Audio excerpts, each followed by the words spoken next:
are you guys doing? Wagwan. So today I basically wanted to make a video to let you guys know who is Chelsea, like who is behind all these videos, who is creating all this content. And guys, I must tell you all, I'm super grateful for all the support that I have been getting.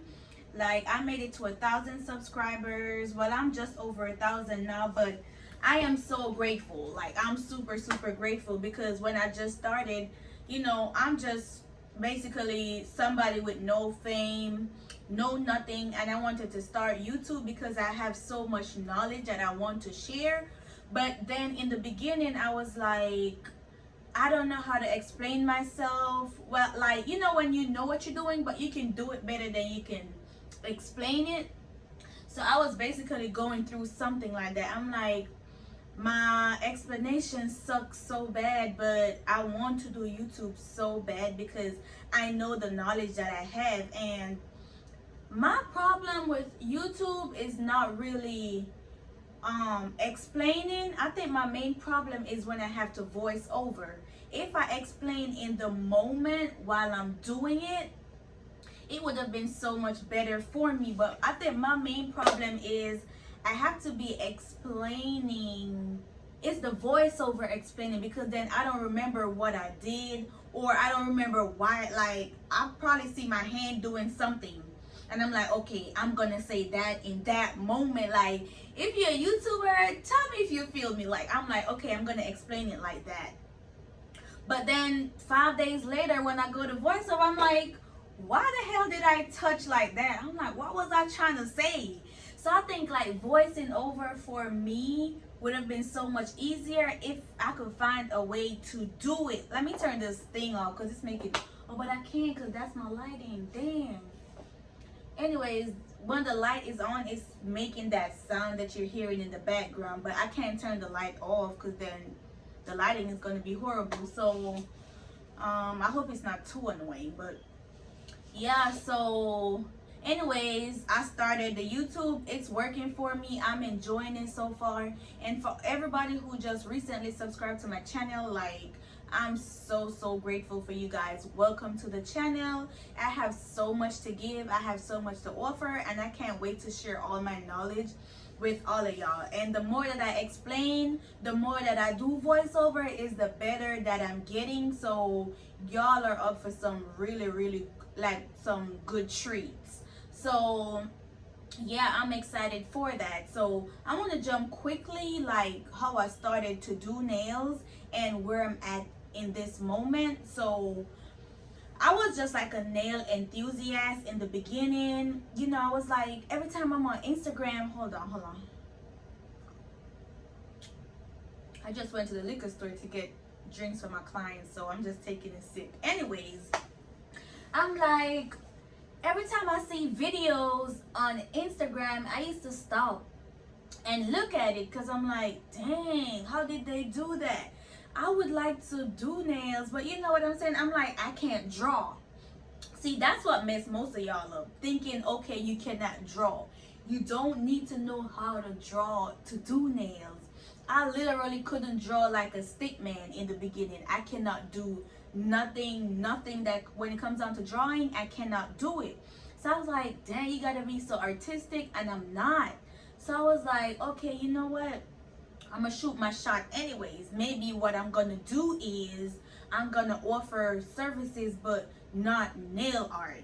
Not knowing that nail art is something that comes as you grow, and the more you do it, the more you notice, oh, I could do that, I could do this. It's not as hard as I thought it was going to be. So do not let not knowing how to do nail art stop you from starting nails. Please, that's the least of the issue. That is like at the bottom. Nail art comes with time, and you're gonna end up knowing how to do it. So if that's in your way, well, you don't have any problem. Just jump into nails and get into start doing it. So that's one advice that I have. If it's nail art, you don't have a problem. Okay, so nail art was in my way at first. I was like, I don't know how to draw, but see, that came along. So after that, So, okay, backtrack. I'm losing my thought. Okay, how I started to do nails. So I was a nail enthusiast first. Okay. So after that, I'm like, you know what? I'm gonna buy the nail stuff, start practicing, start doing this, start doing that. So at first, I started, doing my sister's nail, my friend's nail, stuff like that. And then I would do it this month. Then next month I don't do it. I got stuff under the bed because at the time I used to work on a cruise ship. So I used to work on cruise ships too. So how cruise ships work is you work for 6 months on board and then you go home for 2 months. So when I used to go home for 2 months on my break, that's the time that I used to play with the idea of doing nails.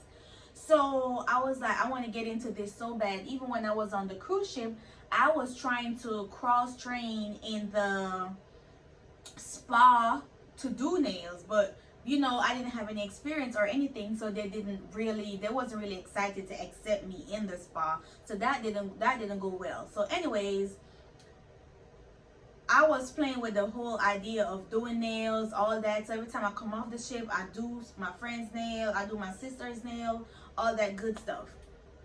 So when I really started to take nails serious was when Corona hit. How long ago was that? 2.5, 3 years. I think Corona is 3 years ago. So I really started to take nails serious when Corona hit.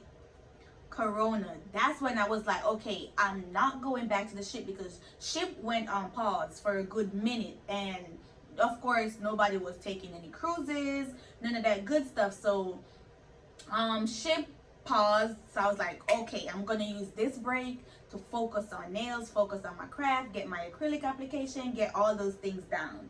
So then when the world was starting to opening up, I was like, you know what, as soon as the world opens up, I'm going to get a booth rental. I'm going to do booth rental. So I did booth rental, and that was a very good experience because there was another nail tech in there, and she was very helpful. She used to tell me, Chelsea, come and look what I'm doing. And I used to just like stand over there. It was like an open salon where people used to just walk in, and then if they like you, they take your number, they'll call, for appointments. And sometimes I get walk-ins, like I said before. But that's how I build my clientele. So long story short, I stopped doing the booth rental. Okay, I migrated. Y'all know I'm Jamaican. So then I migrated and I came to Savannah. When I came to Savannah, I started to work from a nail shop. I got a job in a nail shop first. I did the first nail shop maybe like for 3 months, and then I stopped because the lady wasn't treating me fairly.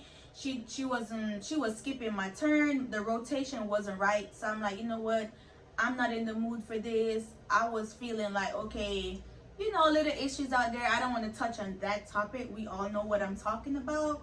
But I was feeling like it's because I wasn't being treated fairly. So I say, you know what, I'm gone. I'm going to try to find another nail shop, which was going to be closer to my house. Because at the time, I wasn't driving. My husband used to pick me up from the nail shop, and I used to Uber sometimes and stuff like that. So I quit that first nail shop. Second nail shop I went to, I'm not going to lie, that was a very good experience. The owners, they were very nice with me. They were so sweet. They were very accommodating. And I would tell everybody, like, if you're just starting out with nails, try to go to a nail shop, because nail shops, they give you so much experience. It's going to help you with your speed, and it's going to help you to get practice, because remember, in a nail shop, people are in and out like back to back to back. People are just in and out, in and out, in and out. So you get to work on people, and guess what? If you mess up, you're not gonna feel so bad messing up, because that's not really like a client of yours. That's like a nail shop client. So when you mess up, you don't go home thinking about it. We all know as independent nail techs how it goes. When you mess up, you take it home and you try to be like, dang, I could have did so much better. Like, it bothers you when you mess your client nails up. So in the beginning, I would suggest, if there's a nail shop next to you, girl, go get in the shop and get some practice, because you're going to get a lot of nails to do. You don't have to have the pressure on you that, okay, you messed up Patrice's nail and you got to see Patrice again in 3 weeks after you did that person's nail. I don't care. They don't have to come back to you. So get your practice in nail shops. That's two. That's how I grew fast like that too. And nail shop teaches you speed. That's one thing I'm saying, because them people, they don't play about their money. They don't care about you making anything neat, no making anything cute. Their concern is how fast you can get people in and out your chair. So you get a lot of practice with working in a nail shop with your speed. You're going to improve on your speed.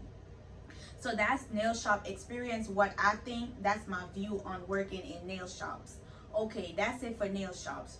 Then I stopped working at nail shop. Once I get my speed up, I stopped working in nail shops and stuff like that. So I started to work. My first chair that I got, I put it in the back of the door in my living room.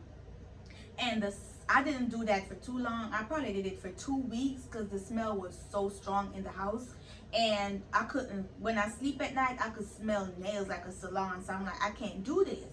So I moved to the garage. I fixed up the garage. I got those stuff, what you call it, like borders. I put the garage like in half, sectioned it off. Then I decorate that little area. That was a whole vibe. I got music out there, got me a little shelving thing, put decorations on it, put on my powders, all that stuff. So the garage was a vibe. But then I don't know if the leasing office started to pick up that I was doing nails, and they figured it was in the garage, maybe when they came to do maintenance and stuff like that. But the leasing office, basically, I don't remember how they did it, if they sent me a note or they sent me an email saying we can conduct business in the garage and stuff like that. So I end up saying, you know what, I'm gonna move from the garage. But I did end up moving to a 2-bedroom apartment where I used the second room to do nails.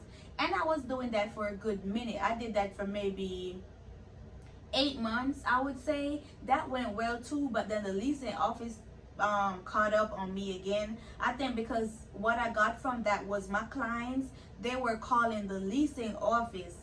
Like, you know, at the gate you have the dial, the gate thing that you ring the person, and let's say they don't get through to me, they will dial to get to the office, and they'll be like, I'm here to get my nails done. That's what they'll tell the leasing office. So the leasing office pick up that, oh, the girl is doing nails again. So I didn't work from home very much longer before I left, because I kind of lied. I told them that I was in school, so people coming to me, I was doing it for practicals and stuff like that. That was the excuse that I went with. And I told them school be over soon, so all that stuff. That's what I told them. And you know, it worked out for a minute. And then I came in this suite that I'm on currently. I'm gonna give y'all a nail a suite tour one of these days. I can't right now because it's a little bit messy. But honestly speaking, I was just in the mood. I'm like, I want to talk to them. Like, one thing with me, when I think about doing content, I want to do it in the moment. I'm not the type of person that's going to do my makeup and do my hair and do all that extra stuff, because I'm not that person. Like, if I think of something, I want to be able to do it on the spot. And I think that's why I don't include my face in stuff a lot, because 90% of the time I am not wearing makeup. So I'm like, if I'm not wearing makeup, I'm not supposed to be on the internet, and that's not true. So today I was like, oh my gosh, I feel like telling them my journey and where I'm at right now, but my makeup is not done, and I just got done doing nails. I'm still dusty, but I'm like, just do it, go be yourself, you know. So I'm getting used to being myself, because I didn't want to put on a show and come on the internet acting like I'm Miss Bougie, Miss Cute, dolled up girl. I get dolled up when I want to. So if I come in here sometimes all dolled up, that's not because I'm doing it for the camera. It was a day where I'm glammed up, that's it. But I feel like I'm gonna do more however I feel in the moment. I'm just gonna go ahead and record. I'm gonna be doing a part 2 to this video, and I'm gonna let you guys know how my nail journey progresses. But I'm gonna tell you guys, if you have your mind on doing nails, go for it, go for it, go for it. Just do your thing, girl. Don't let anything stop you. Like, I almost gave up, and now when I look back at the moment, I am so like, I'm stressed. I'm like, god damn, what if I had gave up? What would my life be like? Where would I be? Who would I be working for and stuff like that? So I'm happy I didn't give up, and I gotta say thanks to my sister. Give me 1 second. I gotta say thank you to my sister because that was my client. She came. That's why I say I'm gonna give y'all part two because I have a story to tell you guys about my future plans. But my client is here now, and I'm about to start her nails. I still got like 5-10 minutes though. She kind of early, but anyways, I'm gonna say shout out to my sister because one day I called her and I was like, I'm gonna stop doing nails. This is probably like 6 months in. I'm like, I'm gonna stop doing nails. And she said, why? I said, because I'm not getting it. Like every time I think I have it, and then I go and I'm like, okay, tomorrow I'm gonna slay that nail. Why when tomorrow comes, I'm like, I still didn't get it. So I got frustrated and I said, you know what? I'm gonna stop. I'm gonna stop because this is not working out for me. And I just want to say, like, my sister was like, no, I've been watching you, you're doing so good, please don't stop. So shout out to Shauna. I love you, girl. I'm so happy you discouraged me from giving up. Like, at the end of the day, you need people that believe in you as well, because sometimes you're just at the edge of winning, of benefiting, of growth, and you stop yourself and you didn't get a chance to reap that. So keep going, keep doing what you're doing, keep practicing, practice every day. If you have to get in a nail shop part-time, do the nail shop throughout the week and do your clients at home on weekends. Try to build your clientele like that, try to get practice like that, because I want to see you win. Okay, cheers, girl. See you guys in my next video. I'm gonna keep y'all updated about my nail press, about my nail journey. But as you guys can see, I'm at a point right now where I could share with you, I could teach you what I know and stuff like that. So just keep doing it, keep doing it. Please don't give up, please. Okay, thank you guys. Talk to you guys next time. Bye. One big up in the south.